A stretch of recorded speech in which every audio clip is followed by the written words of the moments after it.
Bom dia a todos. Vamos orar então.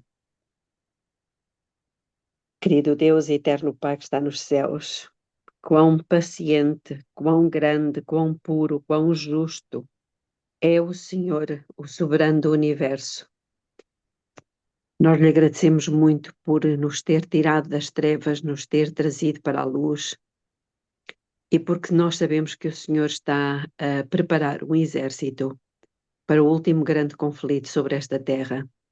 Esta terra está realmente num estado calamitoso e aproximamo-nos rapidamente de um tempo em que precisamos ser muito, mas muito semelhantes a João Batista, com uma alimentação completamente diferenciada, basicamente à base de plantas. Agradecemos também porque o Senhor nos chama a ser pessoas simples, a ter hábitos de vida simples e a ter um coração cheio de amor pelas pessoas, de preocupação por elas.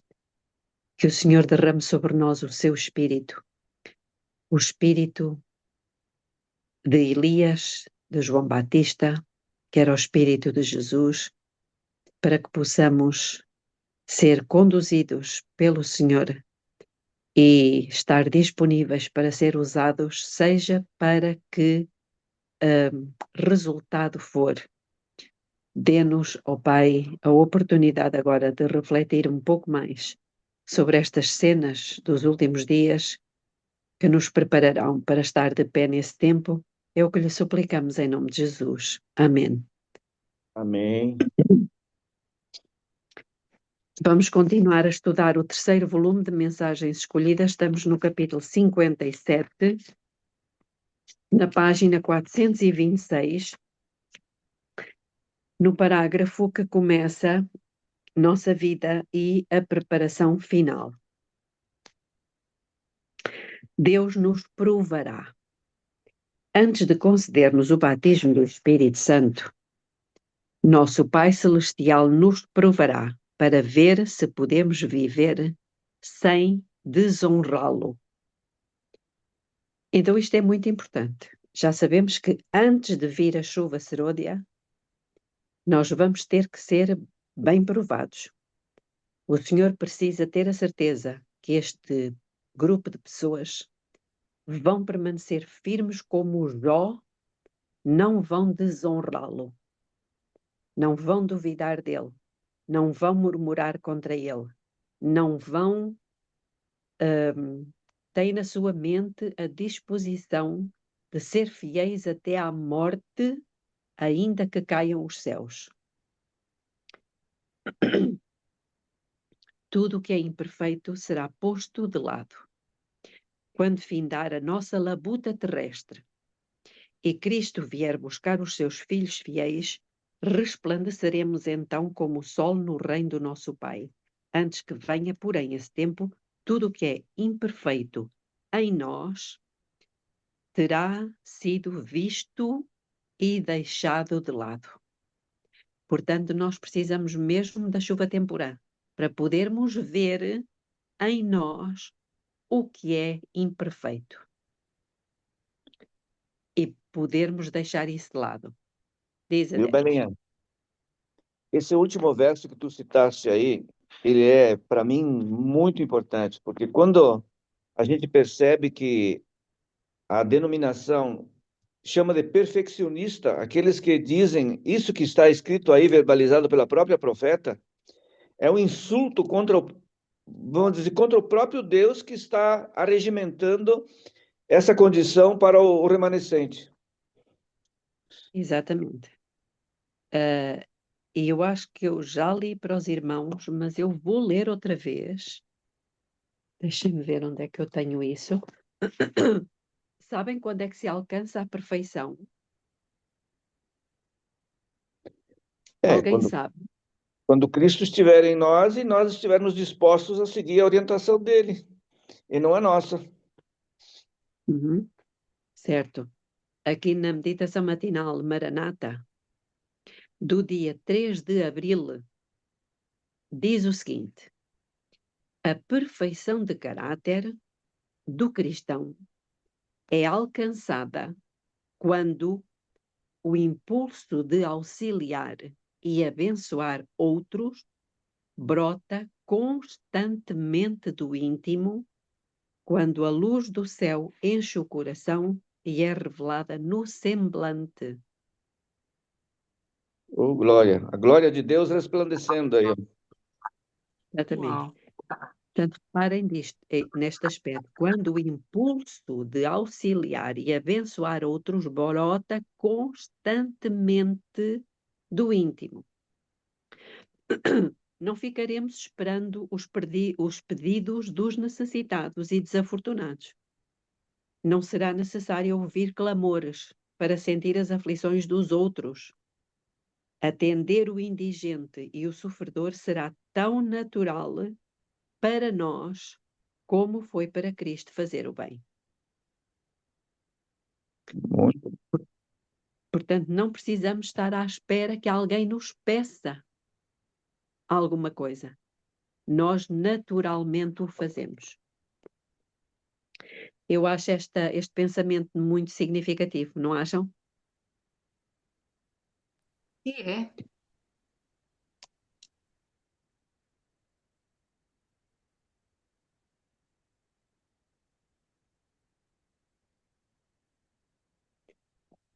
Toda a inveja e ciúme e ruins suspeitas e todo o plano egoísta terão sido banidos da vida. Inveja, ciúme e ruins suspeitas. Quando for alcançada a perfeição de caráter. Com todas as faculdades que nos foram dadas por Deus, estamos procurando alcançar a medida da estatura de homens e mulheres em Cristo? Estamos buscando a sua plenitude, chegando cada vez mais alto, procurando atingir a perfeição do seu caráter? Quando os servos de Deus chegarem a esse ponto, eles serão selados em suas frontes. Então já temos aqui, já sabemos quando é que seremos selados. O anjo relator declarará: feito está. Eles estarão completos naquele a quem pertencem pela criação e pela redenção. Então, por isso é que nós já percebemos porque é que antes da chuva serôdia nós precisamos de ser provados. Precisamente para que alcancemos aquela norma de perfeição. E o selo é a marca de que nós não vamos desonrar a Deus. Estão a perceber aqui a sequência. Seremos dotados de uma... Belinha, Sim, sim, sim. aqui nesta é interessante porque ela faz duas perguntas que diz: estamos procurando. Estamos Uhum. procurando. Mas Uhum. como é que a gente procura? A gente não É em procura, oração. É em oração. porque não somos É nós em que vamos oração. conseguir. Não, nós não, mas Deus tem que saber que nós realmente queremos que Ele faça isso em nós. Uhum. Temos que mostrar, em oração e mostrar. Exatamente. Porque ela tem uma citação em que ela diz que, portanto, o Espírito Santo será concedido de acordo com o nosso desejo e consentimento. Pois isso, Portanto, sou mesmo lindo. é uma ação sobrenatural, sem dúvida. Mas ela precisa de ser manifestada e clamada por nós. Uhum. Seremos dotados com uma natureza mais elevada. Portanto, lá está, seremos dotados. Então é porque alguém nos dota.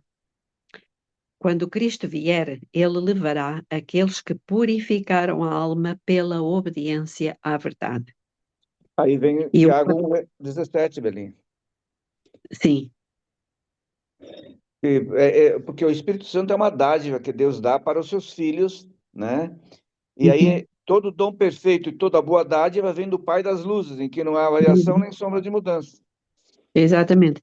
E devemos reclamar pela fé aquela promessa de acho que é 1 de João, que diz que o sangue de Jesus Cristo nos purifica de todo o pecado. Exatamente. Agora é preciso crer. É preciso acreditar que realmente o que está escrito é isso mesmo e que é verdadeiro. Crer e querer. Uhum. Isto que é mortal se revestirá da imortalidade, e estes corpos corruptíveis sujeitos à doença serão transformados de mortais para imortais. Seremos dotados então com uma natureza mais elevada. É interessante que o que é mortal se revestirá da imortalidade, se revestirá, e estes corpos corruptíveis sujeitos à doença serão transformados de mortais para imortais. Isto é antes. Isto acontece antes. Está aqui neste contexto. Não é na vinda de Jesus. O corpo, eu acho que só acontece na vinda de Jesus àqueles que ressuscitarem. Mas aos que estiverem vivos, Deus dará este privilégio. Estão a perceber? Com certeza. Eu Mas uma eu vez pensava ouvi que isso acontecia na vinda de Cristo, que é a é, glorificação. mas é aos que ressuscitarem, os que estiverem vivos, não. Senão não aguentam passar por aquele tempo. É verdade. Eu uma vez ouvi uma pregação de um irmão, não é, como é que ele se chama? Não é o pastor André Flores, como é que é? Como é que ele se chama? É um irmão já com alguma idade em que ele diz exatamente isto, que antes da vinda de Jesus, ele vai curar aqueles fiéis que estiverem doentes. A É pregação brasileiro ou é espanhol? é brasileiro, é um senhor já com alguma idade, muito calmo. Eu acho que tu conheces, Vera. Eu conheço assim, estou a ver se me veio o nome à cabeça. Não é o Restrepo?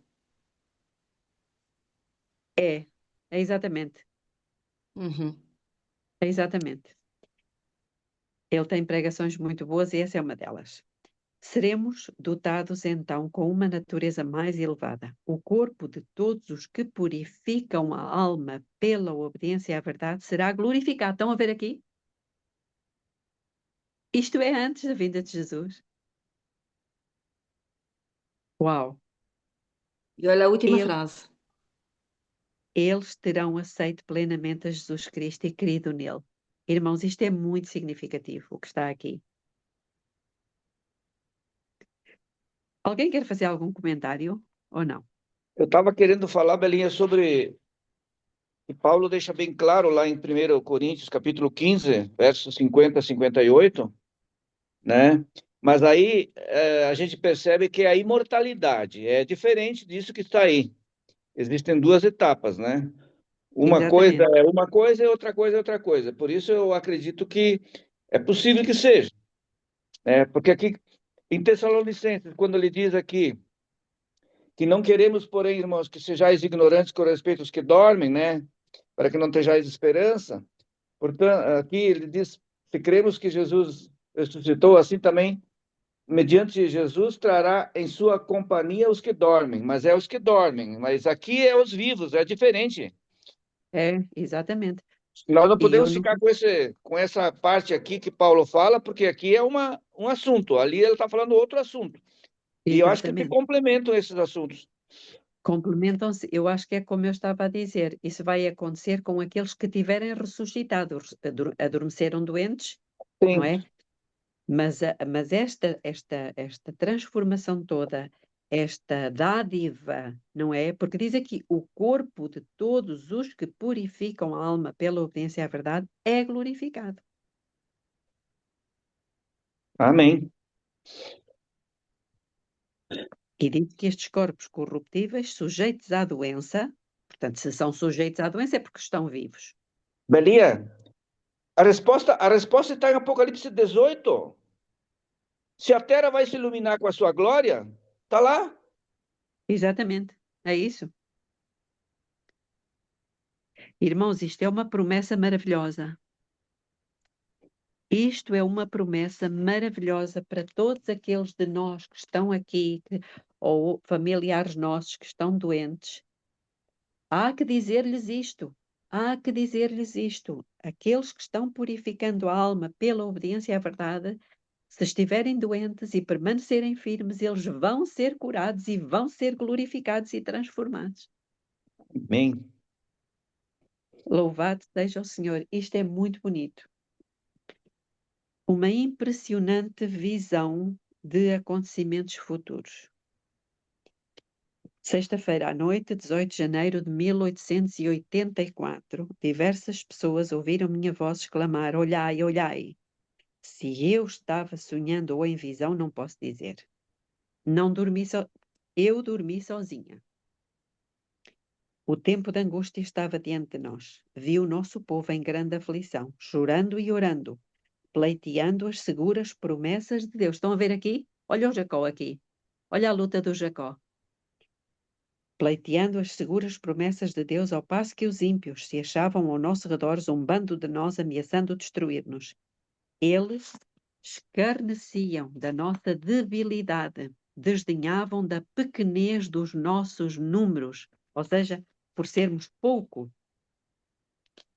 E eles desdenhavam da pequenez dos nossos números e nos insultavam com palavras destinadas a magoar profundamente. Ora, se insultavam, não podem ser povo de Deus. O povo de Deus não insulta ninguém. Acusavam-nos de assumir uma posição independente de todo o resto do mundo. Haviam suprimido os nossos recursos. Cá está. Para quê? Para que não pudéssemos comprar ou vender. Está aqui. Não vamos poder comprar nem vender porque eles vão suprimir previamente os nossos recursos. E faziam alusão à nossa abjeta pobreza e condição aflitiva. Não podiam compreender como conseguíamos viver sem o mundo.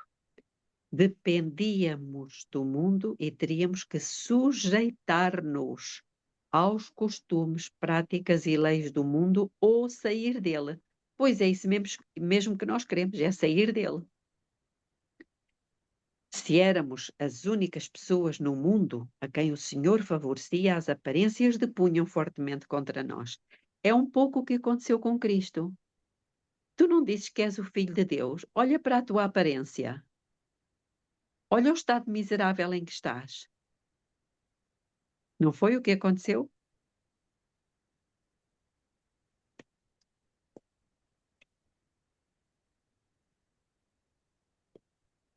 Eles declaravam que tinham a verdade, que havia milagres entre eles, que anjos do céu conversavam e andavam com eles, que grande poder e sinais e maravilhas eram realizadas em seu meio, e que isso constituía o milénio temporal que aguardavam há tanto tempo.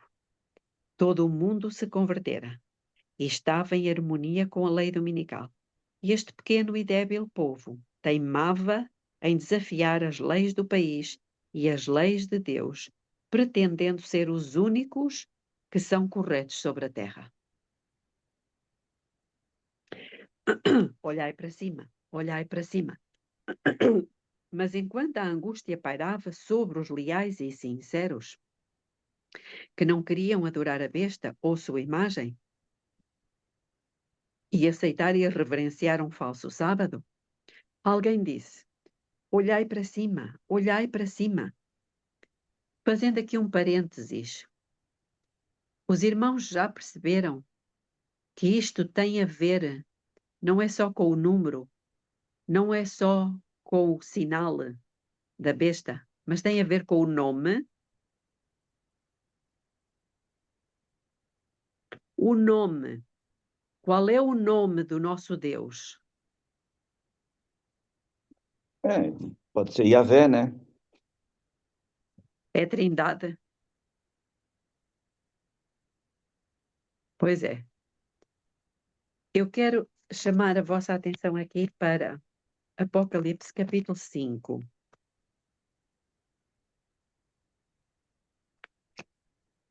Vamos ler a partir do versículo 11. Apocalipse 5, 11.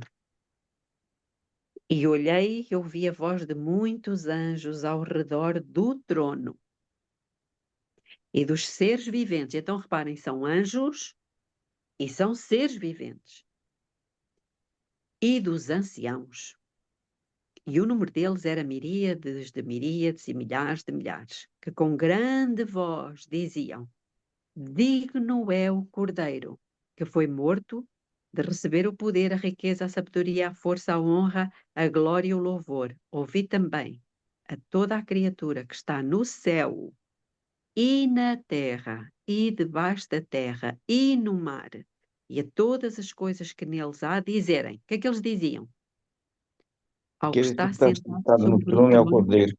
e ao Cordeiro. Só temos aqui dois seres.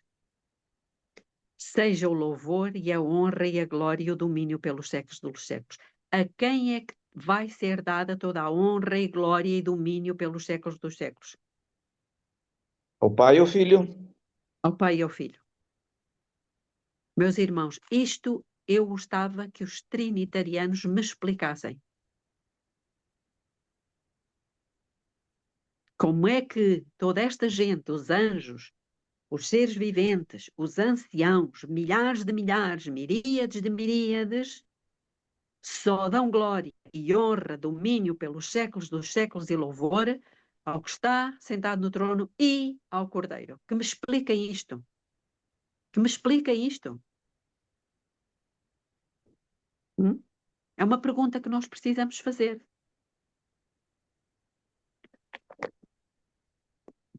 E este é o nome do nosso Deus. Amém. Por isso a vida eterna é esta. Exatamente. Portanto, quando lá, lembram-se de eu ter falado, eu acho que já falei nisto aqui, mas eu vou falar outra vez.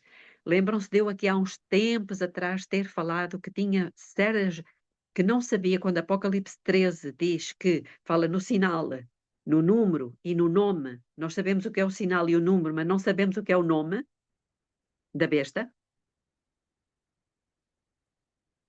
Lembram-se? Temos falado sobre isso.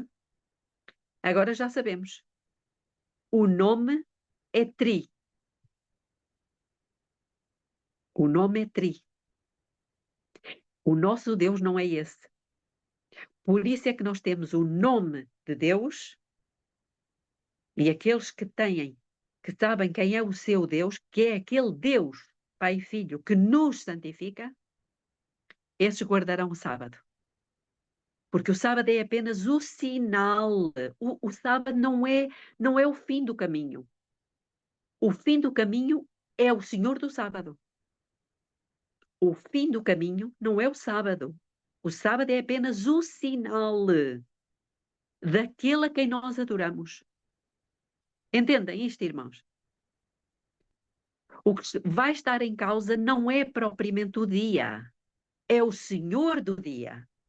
E a adoração ao Senhor do dia. E quem adora esse Senhor não pode deixar de guardar o sábado. Nós muitas vezes... Está fechado o teu micro, Denis. É uma promessa dele, Belim. É uma promessa, mas nós temos visto as coisas um pouquinho desfocadas. Nós temos nos focado no dia, no dia, no dia, no dia. Não, o dia é apenas um sinal do verdadeiro Deus. Como? Eu gostei da imagem que o Naderman usou do caminho lá, né, da placa. Quando você olha o sinal, você não chegou no destino. Exatamente. Não chegamos no final do caminho. O final do caminho é a adoração a um ser. E aqueles que adoram esse ser, a divindade, o Cordeiro e o Pai, eles têm um sinal, que é o sábado. Da mesma forma que o domingo é o sinal de outra divindade, de outro Deus. Irmãos, isto é muito significativo.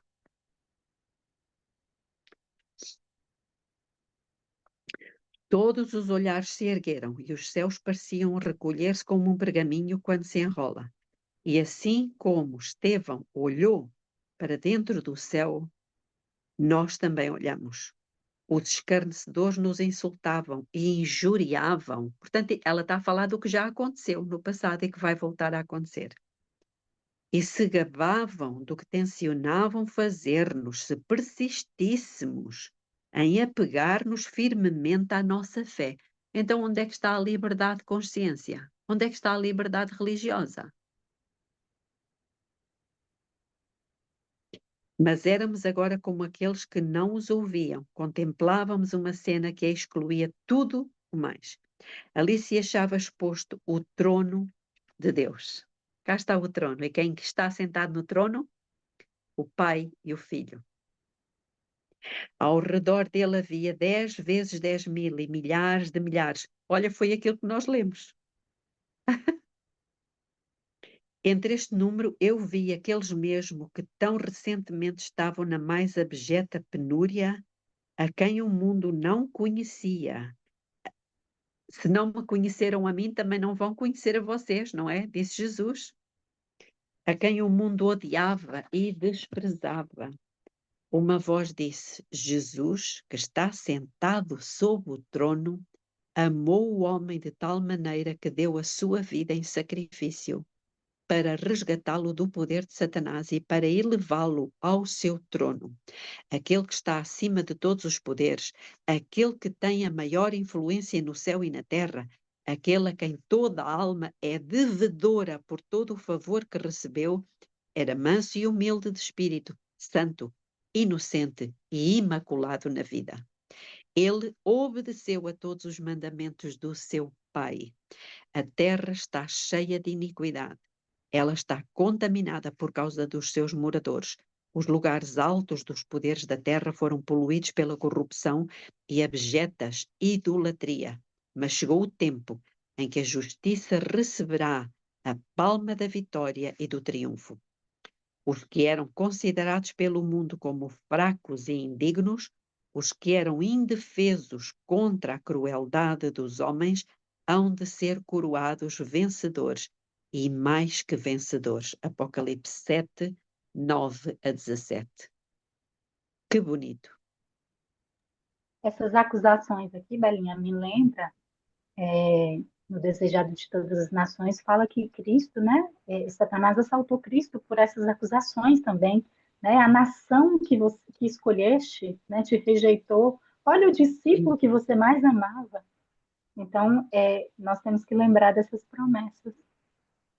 Exatamente. Como Isto Cristo aqui, passou, nós também, né, passaremos, mas ele exatamente. teve o conforto ali, né, que o anjo veio e confortou ele. Isso. E outra coisa, nós devemos sentir prazer nas injúrias, como Paulo.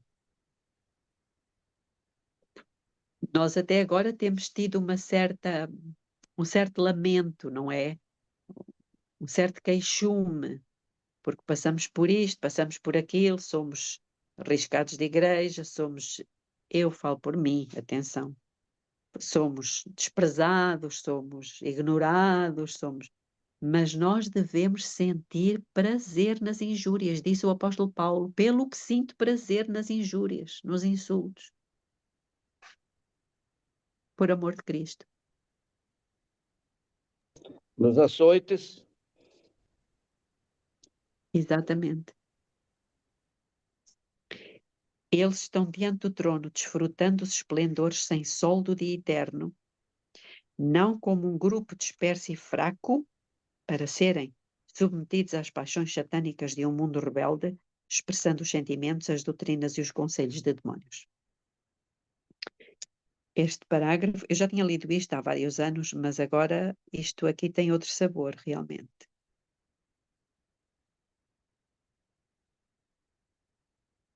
Agora os santos nada têm que temer. Os mestres da iniquidade no mundo se tornaram fortes e terríveis sob o domínio de Satanás. Mas poderoso é o Senhor Deus que julga a Babilônia. Os justos nada mais têm que temer da força ou da fraude enquanto forem leais e fiéis. Alguém mais poderoso do que o forte homem armado constitui a sua defesa. Todo o poder e grandeza e excelência de caráter serão dados aos que creram e se colocaram em defesa da verdade, erguendo-se e defendendo firmemente as leis de Deus.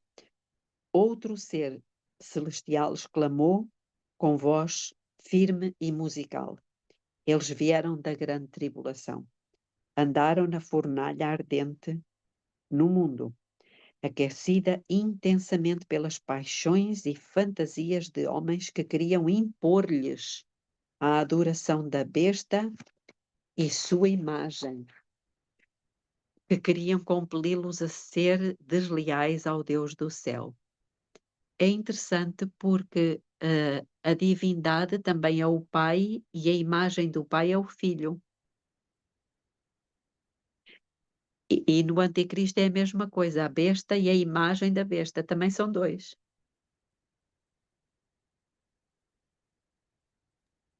O que Satanás não faz que copia tudo? É. Eles vieram das montanhas, das rochas, das covas e cavernas da terra, de masmorras, de prisões, de concílios secretos, da câmara da tortura, de choupanas, de águas furtadas.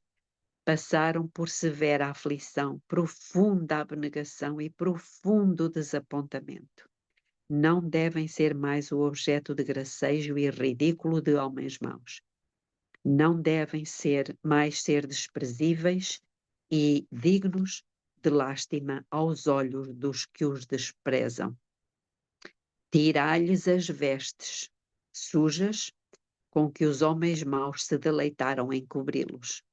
Dai-lhes um traje novo, a saber, as vestes brancas da justiça, e ponde-lhes um turbante limpo sobre a cabeça. Ei-los vitoriosos no grande conflito. Eles foram vestidos de trajes mais finos do que já usaram seres terrenos. Foram coroados com diademas de glória nunca vistos por seres humanos. Os dias de sofrimento, de vitupério, de privação, de fome não existem mais. O pranto já passou. Então eles prorrompem em cânticos fortes, claros e musicais. Agitam as palmas da vitória, exclamando ao nosso Deus que se assenta no trono e ao Cordeiro pertence a salvação. Novamente, a Deus e ao Cordeiro. Apocalipse 7:10. Oxalá Deus nos imbua do seu Espírito e nos faça fortes em sua força. Nós acreditamos no Espírito Santo, irmãos. Por isso, nós não somos anti-trinitarianos. Nós somos não trinitarianos. Porque nós acreditamos no Pai, no Filho e no Espírito Santo. O que nós não queremos é que a divindade sejam três. Então nós não somos anti-tri, nós somos não tri.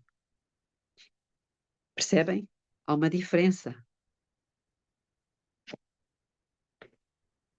Oxalá Deus nos imbua do seu Espírito e nos faça fortes em sua força.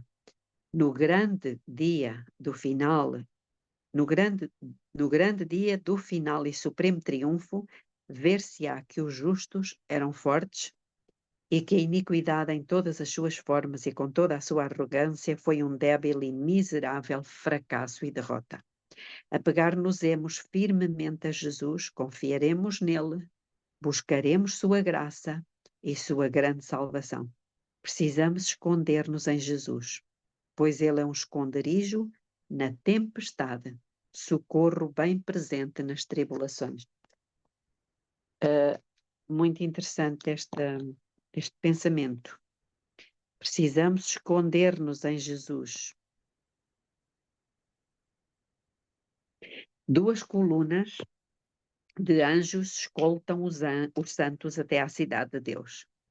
O doador da vida vem para quebrar as cadeias da sepultura. Ele trará para fora os cativos e proclamará: Eu sou a ressurreição e a vida. Eis ali a hoste ressuscitada. O último pensamento foi o da morte e suas agonias. Os últimos pensamentos que eles tiveram foram os da sepultura e da tumba. Mas agora eles proclamam: Onde está, ó morte, o teu aguilhão? Onde está, ó sepultura, a tua vitória? 1 Coríntios 15, 55. As agonias da morte foram as últimas coisas que eles sentiram. Quando eles acordarem, todo o sofrimento terá passado. Onde está, ó sepultura, a tua vitória?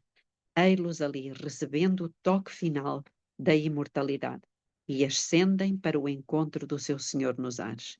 As portas da cidade de Deus se revolvem sobre os seus gonzos, e as nações que observam a verdade entram nela. Ali se acham as colunas de anjos de cada lado, e os resgatados de Deus entram pelo meio de querubins e serafins. Cristo lhes dá as boas-vindas e põe a sua bênção sobre eles. Muito bem, servo bom e fiel, entra no gozo do teu Senhor. Mateus 25, 21. Que é esse gozo? Ele vê o penoso trabalho da sua alma e fica satisfeito. É para isso que labutamos. Aqui está alguém em cujo favor intercedemos. Aqui está alguém em cujo favor intercedemos com Deus à noite. Ali está alguém com o qual falamos em seu leito de morte, e ele confiou a sua alma desamparada a Jesus. Eis aqui alguém que era um pobre ébrio. Procuramos fazer com que fixasse o olhar naquele que é poderoso para salvar, e lhe dissemos que Cristo podia conceder-lhe a vitória. Ali estão as coroas de glória imortal sobre as suas cabeças, e então os remidos lançam as suas coroas resplandecentes aos pés de Jesus. Em seguida, o coro angélico emite a nota de vitória, e os anjos, nas duas colunas, tomam o cântico, e a hoste dos remidos participam como se houvessem entoado o cântico na terra e o haviam feito. Música celestial. Oh, que música! Não há uma nota desarmoniosa. Toda a voz proclama: digno é o Cordeiro que foi morto. Apocalipse 5:12. Ele vê o penoso trabalho da sua alma e fica satisfeito. Pensais que alguém ali tomará tempo para falar das suas provações e terríveis dificuldades? Não haverá lembrança das coisas passadas. Jamais haverá memória delas. Isaías 65:17. Deus lhes enxugará dos olhos toda a lágrima. Apocalipse 21:4.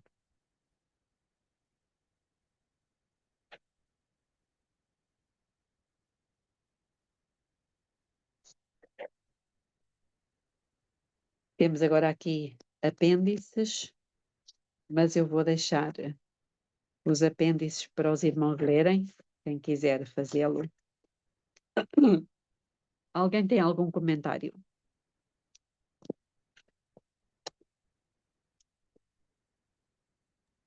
Eu já falei demais, Belinha. Irmãos, o que é que acham desta descrição? Não é maravilhosa? Não nos dá força?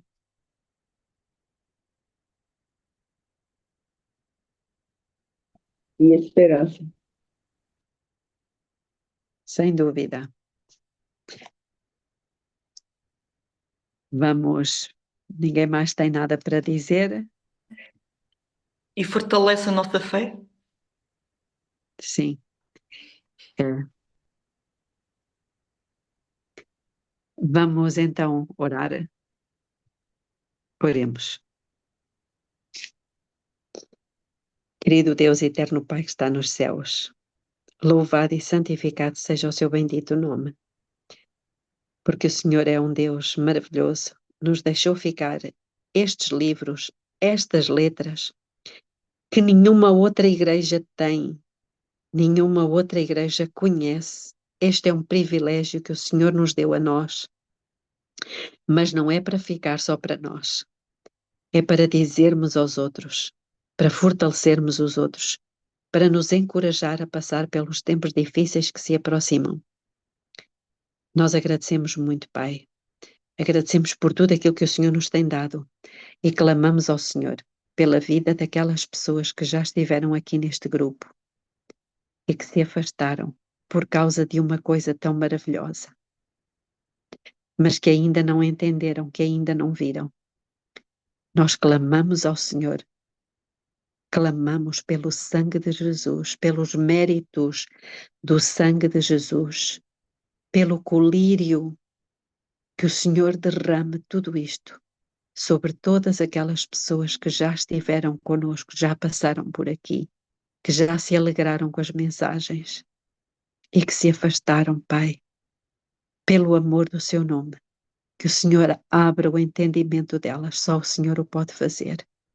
Pelo amor do seu nome, Pai, não permita que o inimigo mantenha o véu que esteve também sobre os nossos olhos, nos olhos deles.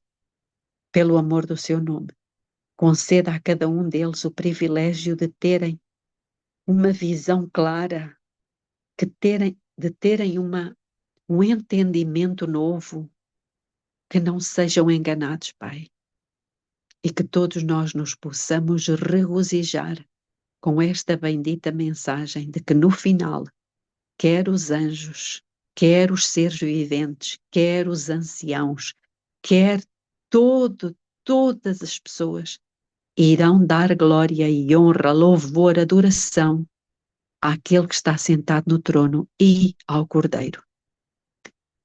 Oh Pai, foi muito maravilhoso hoje saber que mesmo aqueles que estão doentes, daqui a muito pouco tempo, o Senhor vai curar e vai capacitar a passar pelos tempos difíceis. Eles serão motivo através do qual o seu nome vai ser glorificado em todo o lado, nos hospitais, nas clínicas, na vizinhança, na igreja. O seu nome precisa de ser glorificado, Pai.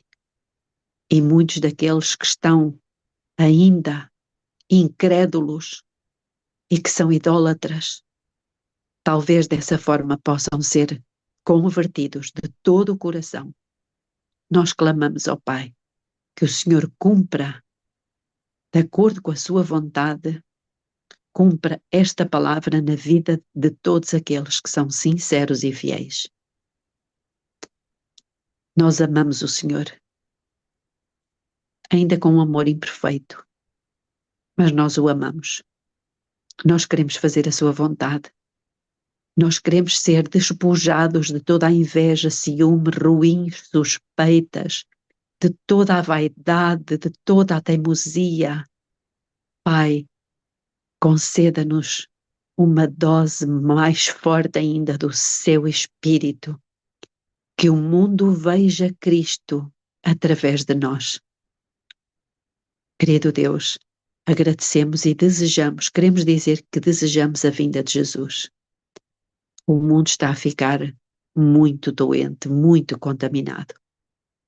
Por isso, Pai, tenha misericórdia e apressa a vinda de Jesus. Tudo isto pedimos em seu santo nome. Amém. Amém. Amém. Boa preparação para todos aí. Bom dia, preparação para todos, sim. Um Tudo. bom dia, meditação. Um bom dia para todos. Um bom dia da preparação, feliz sábado. Obrigada. Amém. Obrigada, igualmente. Até mais.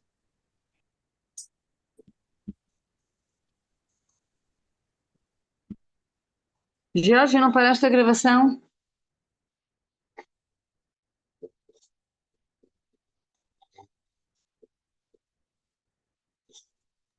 Eu esqueci meu negocinho do mouse lá que aí, não estava conseguindo tirar o microfone.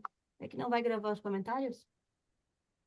Não, ela já foi embora, a Belinha, não vai ver comentários. Depois eu tiro esse final.